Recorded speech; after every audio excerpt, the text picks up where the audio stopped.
All right, enough Spurs. How about some quick hits instead? Let's go, Gab. Real Madrid roll to a 3-0 win away to Oviedo, and your boy Kylian Mbappe bags 2 goals, Jules.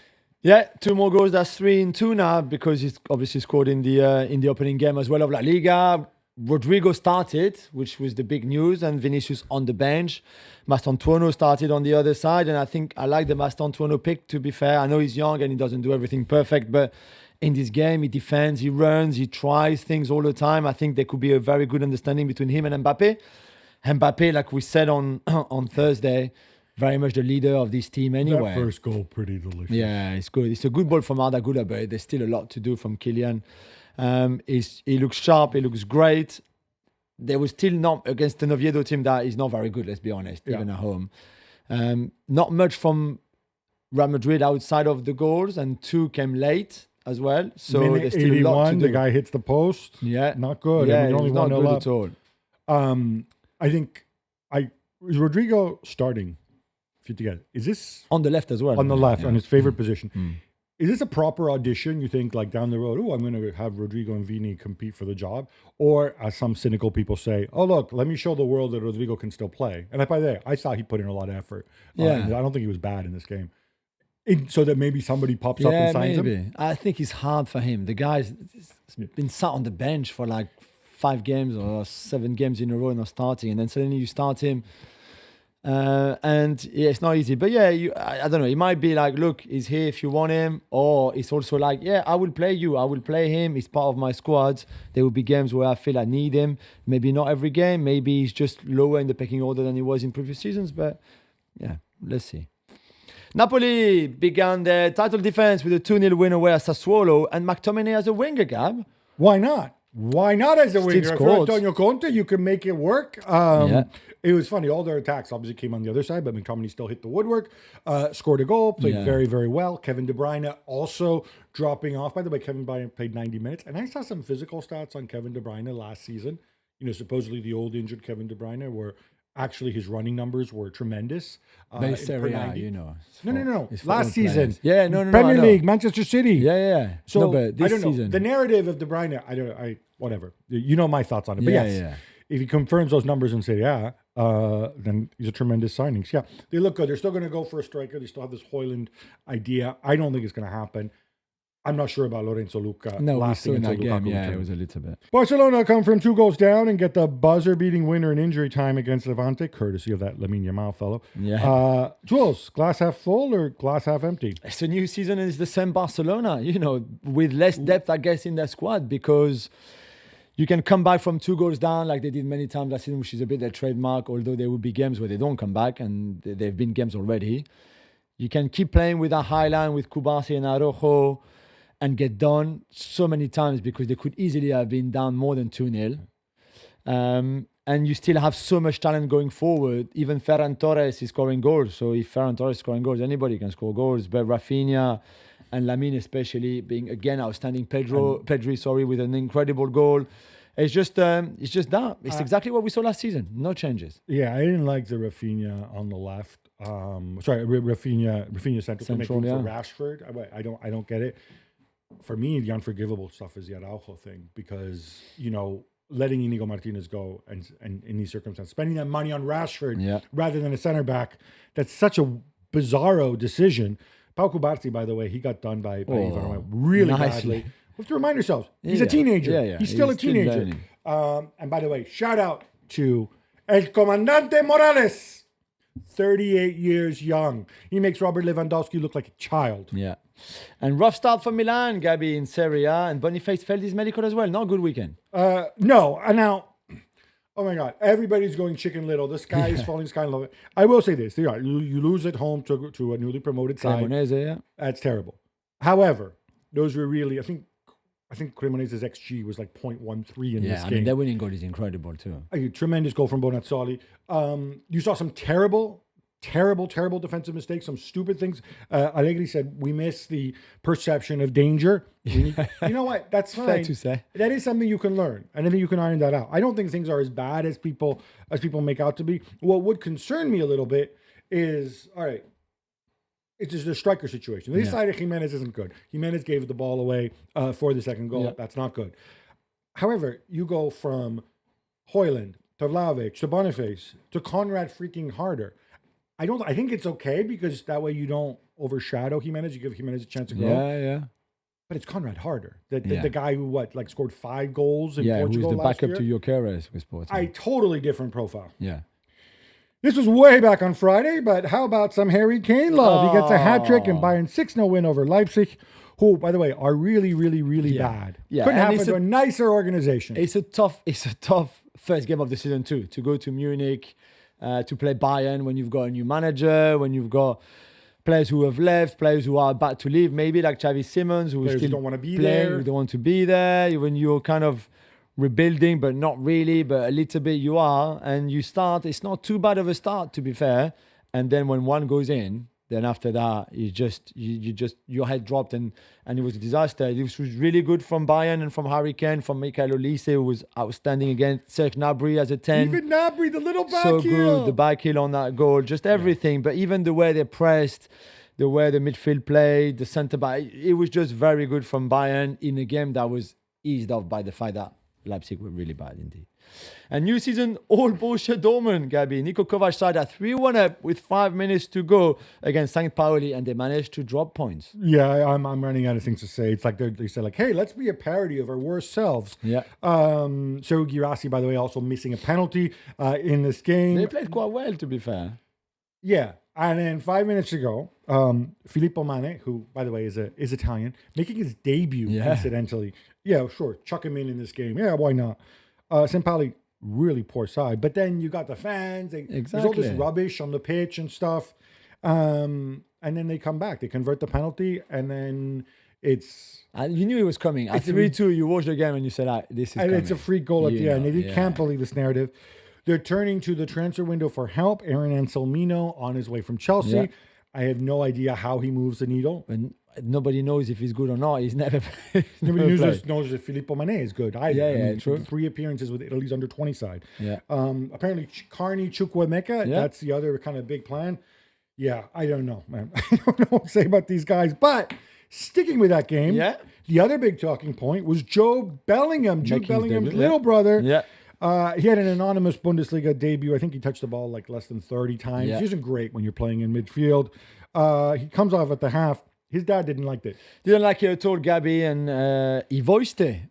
But he voiced it in the stadium, like, around the dressing room, which the club didn't like at all. And we heard Sebastian Kiel saying, like, this is not for parents here. This is for players and coaches and staff and everything. Not good, and not a good look for the Bellingham family, let's be honest. Yeah, look, I think everybody liked the fact that Jude Bellingham has a big personality and whatever. But I think what people haven't said, and people who cover the England team know this well, his parents are very involved and can be difficult people. Yeah. And certainly this is not the way to start your Bundesliga campaign. Yeah, definitely. Also back on Friday, Paris Saint-Germain only beat Angers 1-0. But Jules, at least Donnarumma got the send-off he deserved. Yeah, that was the moment of the night, really, because they scored Fabian Ruiz in the game where they had like 85% of the ball, which is crazy, but it still looked sloppy. But yeah, at the end, Donnarumma, who was obviously in the stands, pushed towards the ultras from his teammates to get an amazing standing ovation and thank off? No, send off. That's it, send off from the ultras. Well done to him for everything he brought to the club. Juventus began the season with a 2-0 win over Parma on Sunday, as Jonathan David and Dusan Vlahovic both scored. Yeah, now they all Dusan Vlahovic got cheers. Of course, he's free agent in the came summer. off the bench. They're trying to shift him so that they can afford to get his wages off the books so they can sign Colomwani. Let me make this very simple for you. Just leave Colomwani. Paris Saint-Germain wants $65 million for him. Leave him where he is. Take your chances with Vlahovic. Maybe he'll be happy. Maybe he'll expend. Salah extended, right? In his final show, so did Van Dijk. Maybe it's a similar situation. Sad to report, Weston McKennie racially abused in the post-game warm down by some Parma fans. The only living Sorloth in captivity opens a scoring, but Atletico Madrid are pegged back at home 1-1 by little Elche. Yeah. Jules, 1 point into for El Cholo. What's wrong with Atleti so far? Is it too many Italians? No, it can't be too many Italians. There's never enough not. Italians anywhere. Just not working out. We said that after the opening game of the season where they took the lead and they look okay, and then he changed things at halftime that didn't work out at all, and in a team that is already being rebuilt in a way with new signings that he's trying to make click, and it's not clicking. It's not clicking at all. This game was poor, I thought, despite again taking the lead. So now, Worse, I thought, than worse than the first game. Griezmann coming on like he did in the first game, bringing nothing to the table. There's a lot of things wrong in this team so far, and I guess it's only still August, but it's a bit worrying, no? And the Club World Cup, although they left very early. People might even wonder whether they were actually there. Erik ten Hag, remember him? His Bayer Leverkusen made their home debut against Hoffenheim. Gab, how did one of our favorite bold Dutch coaches do? Really, really bad. Yes. Really bad. They lose 2-1 to Hoffenheim, who narrowly avoided relegation last year. Hoffenheim could have scored more, actually. Completely. They were very good. And what I'm wondering now with Ten Hag is, did he choose the right project? It's not easy, right? You go, and you're a boss at a big club. Yeah. Where do you... why would you go to Leverkusen? Leverkusen... What would they employ him in too? Okay, that's a whole other issue. But Leverkusen, obviously... They've blown up the squad. Granit Xhaka left. Florian Wirtz left. Frimpong left. Victor Boniface, they're trying to shift him. Yeah. Piero Hincapié might be moving as well. He's got a year left, not extending. Jonathan Tah left. Yeah. So you know it's a rebuild. And then you know that they're not reinvesting all the money that they raised because, let's face it, this is a club whose stadium holds 30,000 people. They're not a massive club. They don't have gobs of money. Yeah. I mean, they're the company that owns them does, but still. They run on a budget. So Ten Hag should have known, hey, I'm not going to go and get to spend all this money. I have to work on a shoestring. And I'm with the expectations of the guy who came before me, Xabi Alonso. So I don't know. To me, this looks pretty horrendous. It could be a tricky season. Pierre Hincapié linked with Spurs, who I would have thought might have enough center backs. Yeah, me too. But then Fabrizio Romano reporting this morning that he's linked with another team with 1 billion center backs, Arsenal. Yeah, which again... He likes North London? I'm a bit surprised. He's a great talent, and because he's got 1 year left on his contract, it could be interesting. He could play left back too, apparently. Because, of course, Arsenal don't have enough left backs either. Pierre-Emerick Aubameyang, 36 years young, helps rescue Marseille at home to Paris FC, newly promoted Paris FC. Yes. Jules, they ended up winning 5-2, and now maybe Adrien Rabiot. He gets welcomed back too. What a difference an Alba makes. Yeah, he did. He was very good in a strange game because Paris FC came back to 2-2 and you were thinking, okay, there was still a long way to go. And then they were very naive, probably thinking, yeah, we can win it now. We're back to 2-2. And that guy Doucet is really bad. Yeah. For the 3-2. And make mistakes. I mean, were completely exposed when they could have kept it tight and maybe got a point at least at the Velodrome. But hey, Aubameyang very good. And then De Zerbi reopening the door for Adrien Rabiot. Forgiveness and coming back into, which is like, this is the biggest soap opera that we've seen so far this season. It's incredible. I think this was after he'd come out pre-game and he'd said, well, yeah, he did apologize. He feels really bad, but his apology came too late. Yeah, too late. And the problem is his mem anyway. So. And Mama Rabiot going on the radio and complaining about the Zed. By the way, did Zed be saying like, oh, I don't mind the fighting. I come from the streets. I'm like, no, you don't. You're from Brescia, bro. Like, what streets? Anyway. The Gasperini era begins in the internal city of Rome with a 1-0 win over Bologna. Gab, were you impressed? How did they do? It could have taken a very different turn if my man Santiago Castro, who was really special, the Punisher, but he ends up hitting the post. Ewan Ferguson doing well. Wesley scoring the goal, taking advantage of a mistake. I think Bologna a little bit hard done by. But look, it's a major shift to Gasperini, and I think Roma fans need to be a little bit patient. Yes. He did it again, Jules. The very handsome Olivier Giroud makes it 2-2 as Lille beat Monaco. Going great at 38. How about that? Yeah, and 39 very soon. Next month, it'll be 39. 91st minute. He scored the winner of this game, 1-0. A big game on Sunday night, of course, between Lille and Monaco. Then he had the penalty that he missed, but it's okay because he still scored the winning goal. Incredible, great turn, great first touch. Just the kind of goal that you know he's going to score forever, even when he's like 55 playing in the garden. So I'm so happy for him and for Lille. And in what was a really good game because this is a good Monaco side, even without Pogba or Ansu Fati yet. And it's a massive, massive win for Lille so early in the season, especially after they draw in the first game. Borussia Mönchengladbach draw 0-0 with newly promoted Hamburg on Sunday. But Gab, Joe Reyna, he's on his way to cheer them up. Yeah, who knows? He just needs to play. Look, it's too easy to make fun of him. Yeah, we don't want to. But 3 million plus up to 4 million in bonuses. He says he needs a new chapter. Good luck. Certainly, I think the U.S. are a better team with the real Gio Reyna. Just we haven't seen this guy in 4 years? Yeah. Jules, let's check in on Ligue 1's direct-to-consumer streaming service, Ligue 1 Pass. Because, like, guys, I know it's a boring business story, but everybody is watching this because if this succeeds, you're going to see this. People try this elsewhere. Now, they've attracted 600,000 subscribers, while DAZN, they never reached 500,000. Yeah. So that's good, right? It is good. Yeah, it is good. And they have priced this right, I think. 10 euros a month, 12 euros a month, depending on who you go with, because you could go with DAZN and you've got their offer of football for the rest, for example. So it varies a little bit, but there's a great offering on that streaming site, not just the games live and on replays, but highlights, like magazine features, shows, features on former players in Ligue 1 like Ronaldinho or Thierry Henry with archives and everything. It's really, really good. And you can watch it here in the UK on the same Ligue 1 Plus streaming service that you have in France for the same price, £10.